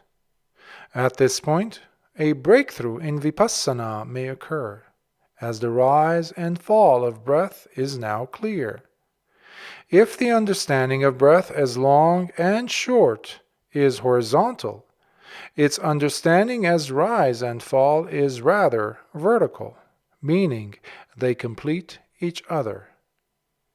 The very uniformity of attention which negotiates the hitherto unseen bends, meaning the transition points between inhalation and exhalation in the process, ensures greater calm, hence the next step, calming down bodily preparations. It is a rhythm that makes for calm, one that goes deep as well. 69. Sati, memory or mindfulness, or both. The relation between memory and mindfulness is sometimes a point of controversy. While the Pali word sati denotes both, there is reluctance in some quarters to grant any connection between memory and mindfulness. Suppose instead of the term mindfulness, we use a term like collectedness as the English equivalent for sati. Then there would not be such a wide gulf between the two meanings so well expressed by the Pali original. Memory, then, could be represented by recollectedness, anussati meaning recollection, if verbal similarity is needed. To be mindful is to be collected, i.e., not distracted. And this has strict relevance to the present moment as required by the finer nuance of the term in its Buddhist usage. But the net result of this diligent practice of living with a collected mind in the present moment is the ability to recall, to recollect, things done and said long ago. Chirakatampi, chirabhasitampi, sarita anussarita, in accordance with the standard definition of the Pali term in its generic sense. So, after all, it is only the conceit behind the English term mindfulness that obscured the whole issue. 70. Satipatthana, an objective approach to understand the subjective in one's experience. 71. Asankata, the unprepared. To be unprepared is to be prepared for anything. 72. Upadana paccaya bhavo, dependent on grasping existence. What you grasp, that you are. The purpose of life. A misuse of the word, excuse would be a better substitute, because there is no purpose that does not itself presuppose some form of life. Also called purposes foisted on life by the worldling to brighten it up are but mere excuses. Buddhism faces squarely the utter hollowness of life when it equates it with dukkha, the bitter truth of suffering. According to its analysis, if one can speak of the purpose of life, it is none other than the endeavor to bring about the cessation of samsaric existence, the vicious circle. This is the only excuse that is justifiable. Appendix 1. Athassa susirang sisang mathalungassa puritang subato nang manyati balo avijjaya purakhato. From the Vijaya Sutta, Sutta Nipata, verse 196. And the cavity of his skull is filled with brain matter. The fool, led by ignorance, thinks of it as beautiful. And now, finally, from the Nandakovada Sutta, from the Majjhima Nikaya. 2. Evameva ko bhagginiyo yo nukho evang vadeyya chahi ko me ajhattika ayatana anicca yanchako cha ajhattike ayatane paticca patisangvedeti sukhang va dukkhang va adukhang masukhang va tang niccang duvang sassatang aviparinama dhammanti sammanu koso bhaginiyo vadamano vadeyati no hetang bhante tang kissa hetu tajjang bhante paccayang paticca tajja vedana uppajjante tajjassa paccayassa nirodha tajja vedana nirujjhaniti. Nandakovada Sutta, Majjhima Nikaya. So too, sisters, would anyone speak rightly who spoke thus? These 6 internal spheres are impermanent, but that feeling dependent on the 6 internal spheres, which I feel as pleasant, unpleasant, or neither unpleasant nor pleasant, is permanent, everlasting, eternal, and not liable to change? No, Venerable Sir. And why is that? Because, Venerable Sir, specific feelings arise dependent on a specific condition. And with the cessation of the specific condition, specific feelings cease. 3. Therefore, monks, that sphere should be known wherein the eye ceases and the perception of forms fades away. The ear ceases and the perception of sounds fades away. The nose ceases and the perception of smells fades away. The tongue ceases and the perception of tastes fades away. The body ceases and the perception of tangibles fades away. The mind ceases and the perception of ideas fades away. That sphere should be known. That sphere should be known. From the Samyutta Nikaya. Here ends Bhante Ñāṇananda's book Towards Calm and Insight. Sadhu, sadhu, sadhu.